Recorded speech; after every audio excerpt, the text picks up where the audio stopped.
Vamos a recibir a esta hora de la mañana, y como lo adelantamos en los titulares del programa, al inspector departamental de Educación Inicial y Primaria, Edgardo Laxaga. Inspector, bienvenido, buenos días y gracias por haber aceptado la invitación. Muchas gracias, buen día para todos.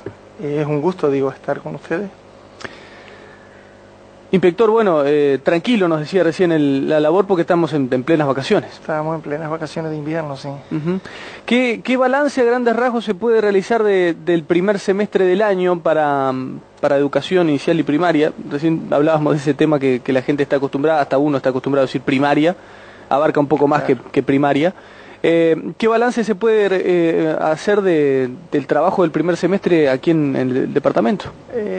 Es un año, vamos a decir, dentro de los parámetros de normalidad, aunque en esta primera etapa, vamos a decir, de este primer semestre, se acentuó mucho la insistencia por parte del sistema mismo del uso de plataformas virtuales, de la XO, donde hubo capacitaciones para maestros, para directores, más que nada para inspectores, ¿no? Para ir bajando la plataforma hasta los maestros, ¿no? Sí, sin duda.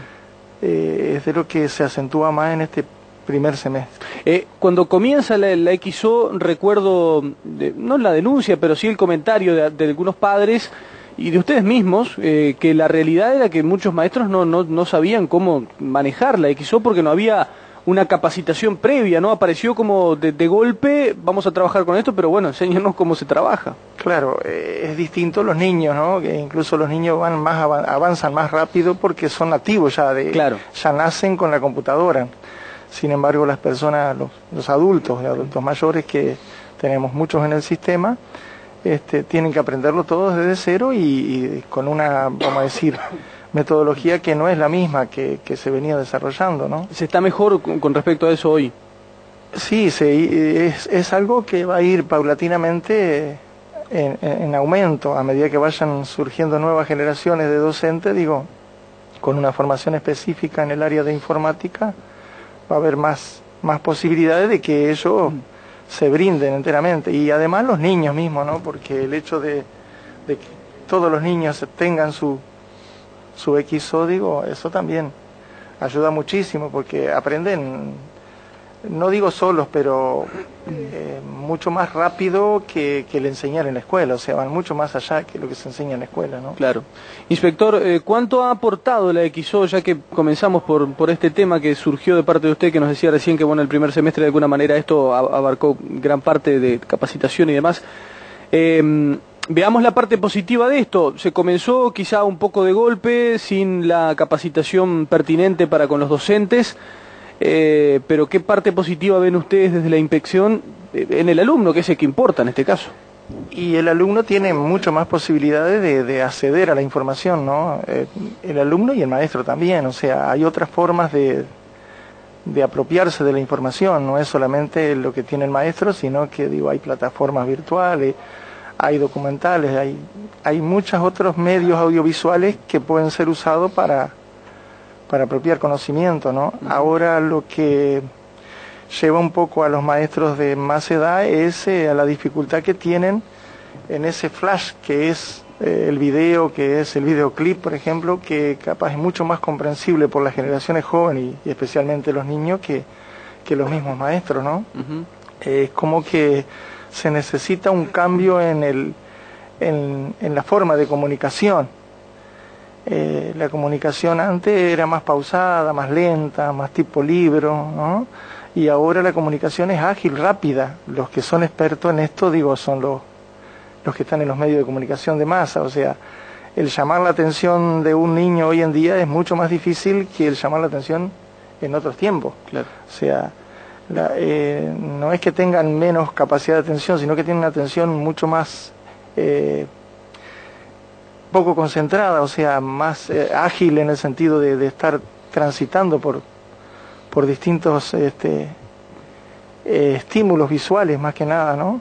Entonces eso lleva a que la educación que se base en tener ciertos recursos nuevos, tiene que aprender cómo manejarlo y cómo manejar el mensaje también, o sea, es un cambio comunicativo, ¿no? Porque el deseo antes ya venía medio impuesto. Hoy en día el deseo hay que cultivarlo en el niño, ¿no? El deseo ya la familia impulsaba para que el niño tenía que ir a la escuela a aprender y bueno. Hoy no. Hoy en día eso está un poco alejado, un poco porque la familia trabaja toda la familia y el niño pasa el mayor tiempo solo, y otro porque tiene muchos centros de interés distintos, diversos, en los cuales repartir su atención, ¿no? Claro. Inspector, hablaba recién de alguna manera esa barrera o diferencia generacional que existe hoy, producto a la tecnología y a otros temas sociales seguramente, pero la tecnología principalmente en este caso. ¿Se puede decir que la educación sufre lo mismo que sufre la sociedad, de esa barrera o esa diferencia grande que vemos entre los más jóvenes y entre los que no son tan jóvenes hoy? Sí, yo pienso que sí, ¿no? Que la juventud vive en otro ritmo distinto, ¿no? Con otras, vamos a decir, circunstancias que lo llevan a ser más, no tan concentrado en aspectos como lo eran antes de estarse horas leyendo libros, sino de adquirir información rápida en forma de flash. Como decía, o sea, son generaciones que nacen en una sociedad que es así, una sociedad que es de los flash visuales, especialmente visuales, ¿no? Que eso ha llevado a que la vista sea el sentido más privilegiado en esto. Pero no tenemos que olvidar, y más los que estamos en la educación, de que el ser humano está compuesto por otros sentidos también, de los cuales hay que hacer hacer habilidades y hacer destreza, como es la parte física, como es lo auditivo, porque incluso hasta lo auditivo está más resentido que lo visual, ¿no? En cuanto al tratamiento de los medios y de todo, ¿no? Hay que adaptarse en el rodaje. Mientras vamos caminando en la educación nos vamos adaptando medio a los ponchazos, como se dice normalmente. Y yo digo que paulatinamente se va a ir, y esto no hay vuelta atrás, o sea, cada generación vive en la sociedad que le toca vivir, y digo, ir atrás es retroceder, o sea, hay que adherirse a esa sociedad para seguir al ritmo y bueno, tratar de dominarla, ¿no?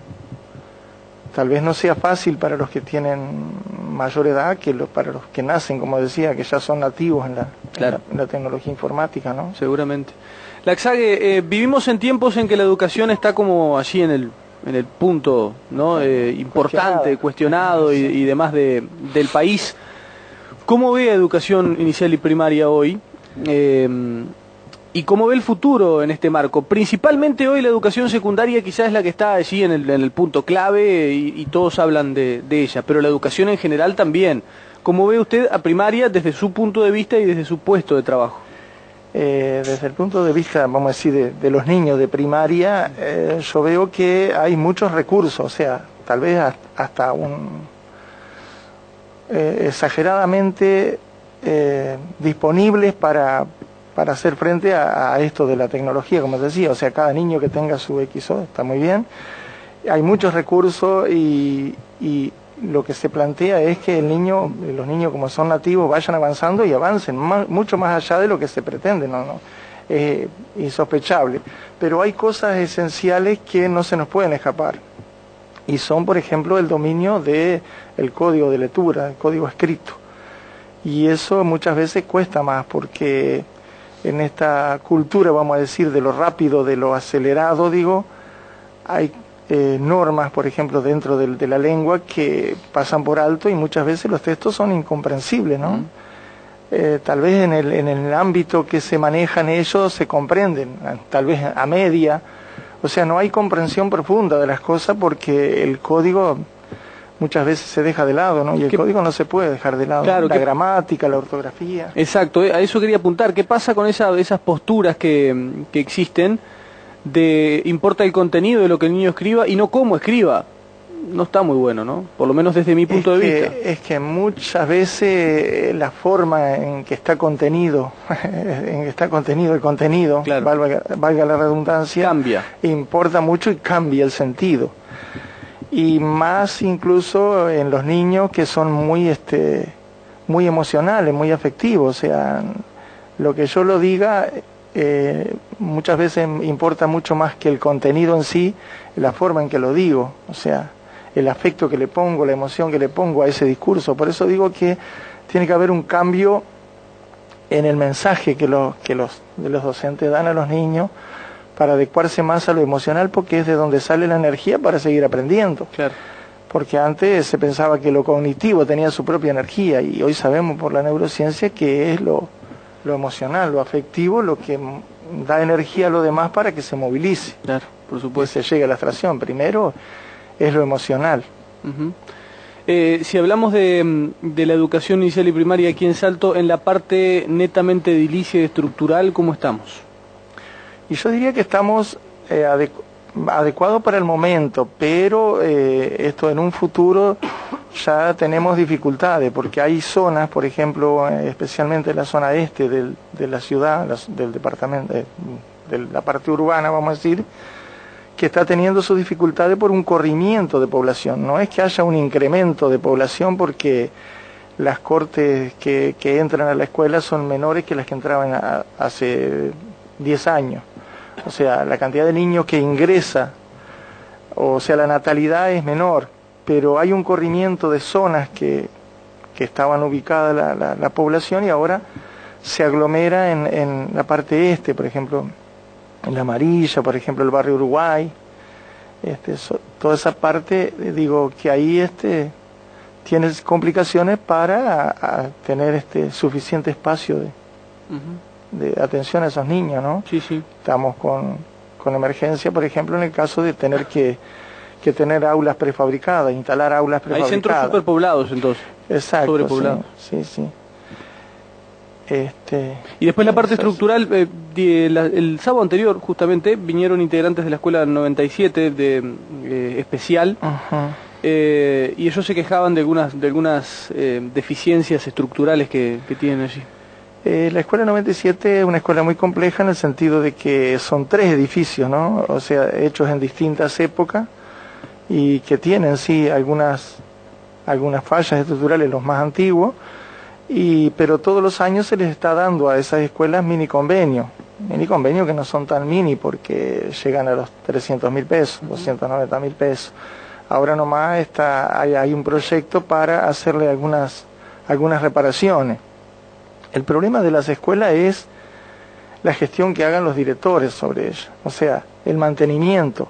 Como todo edificio, como cualquier edificio, una casa, esto es más amplio porque es una escuela, digo, necesita anualmente hacerle mantenimiento, y muchas veces el mantenimiento pasa por alto, y eso afecta directamente toda la estructura del edificio, ¿no? Ya se está viendo a nivel del consejo, incluso en algunas escuelas de Montevideo ya lo están haciendo, de tener contratos para mantenimiento anual, o sea, tipo atención mensual de limpieza de cañerías, de limpiezas con una empresa de azoteas, tener ese presupuesto tener fijo. Un presupuesto fijo para que haya un mantenimiento, y entonces digo no se resiente lo demás, porque claro, digo, a veces empieza con una cosa sencilla que se podía solucionar y después se agrava mucho más, ¿no? ¿Y qué pasa con la concurrencia de los niños? ¿Cómo estamos hoy aquí en Salto al respecto? En los últimos tiempos el Banco de Previsión Social ha tomado una medida con respecto a las asignaciones para de alguna manera lograr, por lo menos ese es el objetivo de la medida, se puede discutir si está bien o no, pero el objetivo es lograr que los chicos vuelvan a la educación. Vuelvan a la escuela. Claro. En Salto, por suerte, son pocos, o sea, son familias así muy contadas, así las que realmente son reacias del cumplimiento de eso. Y estamos bien en el sentido de que todos están en el sistema, o sea, no ha quedado nadie fuera del sistema, porque esa era otra de las cosas que también podía afectar, de que el niño no estuviera inscrito, no estuviera en la escuela, por lo tanto no cobra. Claro. Y como ahora está todo informatizado a través del programa jurídico, que tanto el BPS como el mismo sistema puede tener información al instante, entrando en el programa, de si fue el niño o no fue el niño, digo, hay un seguimiento mucho mayor. Y la asistencia ha mejorado muchísimo, donde siempre se da mayor porcentaje en asistencia en los niños de inicial, que dependen mucho de la familia, los de 4 y 5 años, ¿no?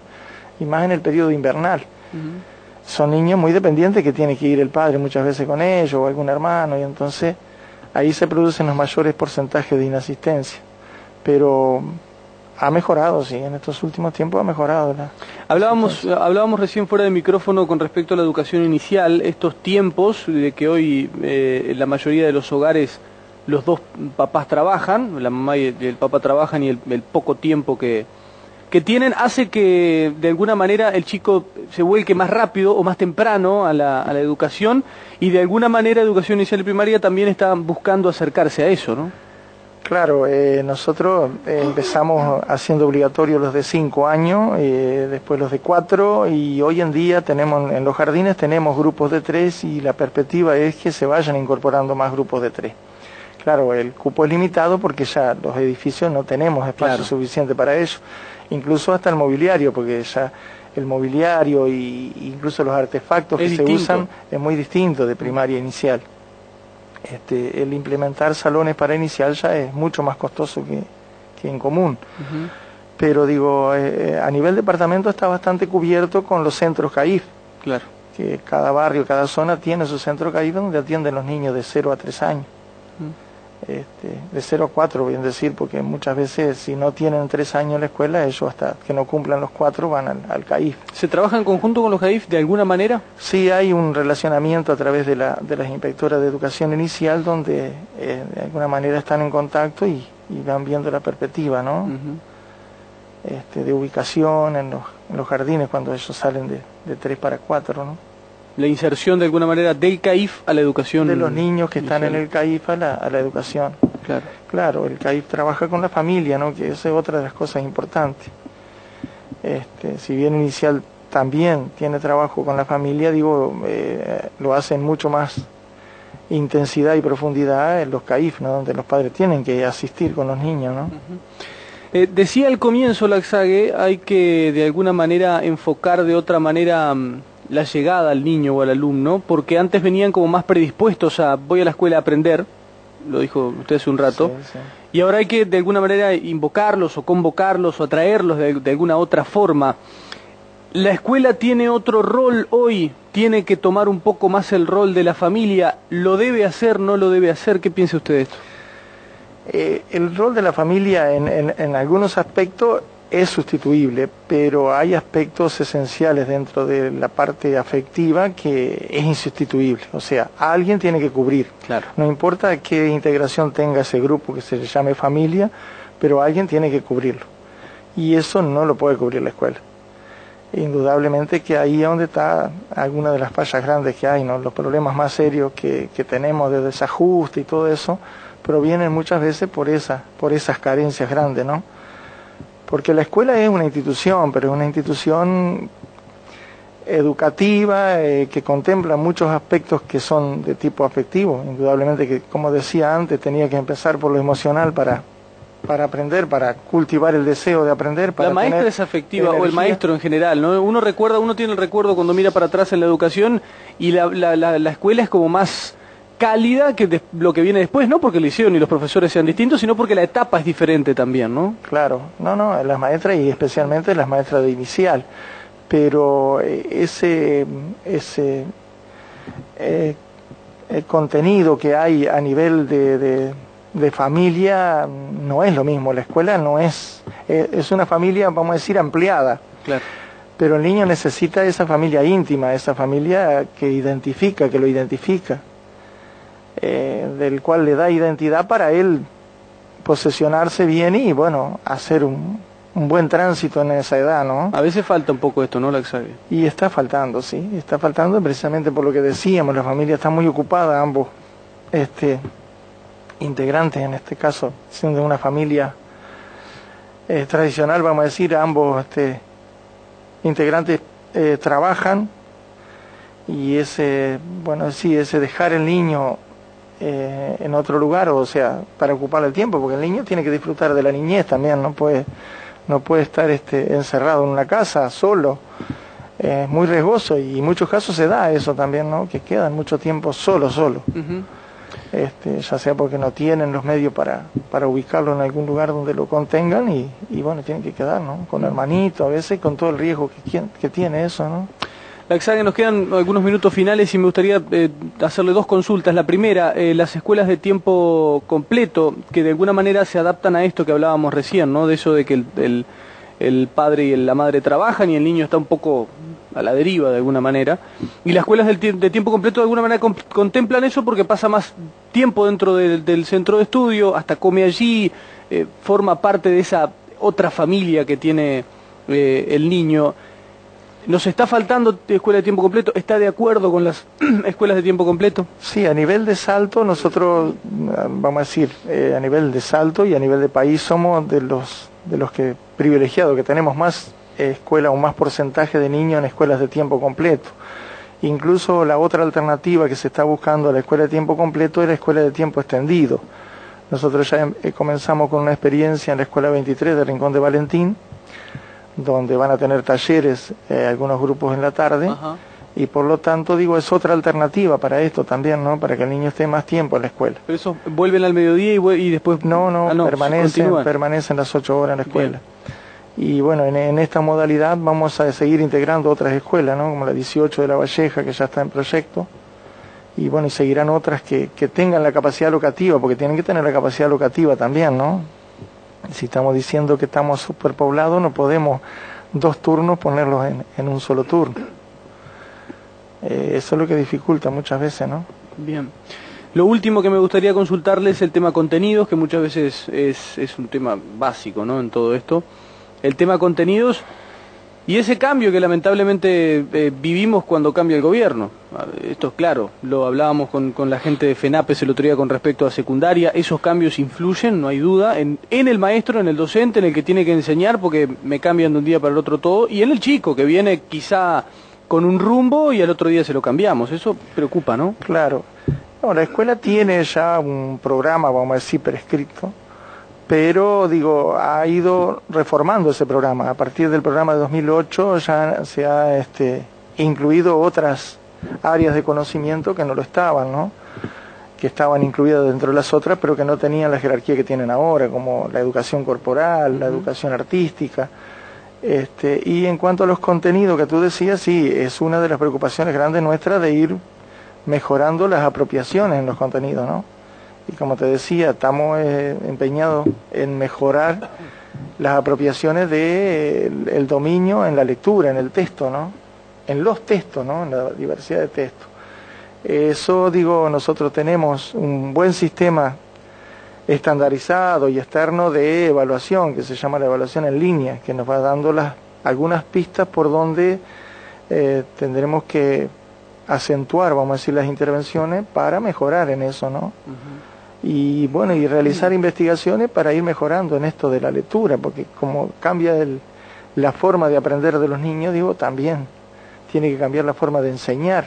¿Hubo que incrementar o hay que incrementar el trabajo en los textos porque esto, el celular, la computadora, el Facebook, el chat, hace que uno mismo escriba el porqué con una X y una Q, ¿no? Esas cosas ustedes la ven seguramente todos los días también. Claro. Y en el chico que quizá recién arranca, capaz lo hace en el cuaderno también. Claro, o sea, hay no quiero decir que las generaciones anteriores hayan sido más formadas en la escritura, al contrario. Yo diría que son formadas obligatoriamente en la escritura. O sea, son pocos los que salen escritores o poetas porque tienen un gusto especial por escribir. Escribían porque estaban impulsados por la sanción o por la necesidad de que tenían que escribir. Hoy en día lo escriben, muchas veces no lo escribirán de forma correcta, pero se escribe muchísimo más, porque digo, uno ve permanentemente pasando mensajes a los niños. Sí, claro, no lo hacen en lo que te decía recién, en el cuidado del lenguaje para la norma, o sea, para que sea comprensible por todos. Claro. Y tal vez no lo hacen tampoco en la profundidad que requiere el lenguaje desde el punto de vista crítico, ¿no? Porque en esto de la información tan exuberante como hay hoy en día, hay que ser bastante crítico, ¿no? Por supuesto, por supuesto. La Exague ha sido muy amable por haber aceptado la invitación. Seguramente quedan muchos temas. La educación es un tema importantísimo para el país y está bueno charlarlo y que la gente sepa también qué se hace desde la inspección a nivel departamental Y bueno, estamos con las puertas abiertas y a las órdenes para cuando se quiera informar algo por aquí en el programa y en la radio. Muchísimas gracias, y yo también a las órdenes para en lo que pueda servirle de información. Muchas gracias. A la gente.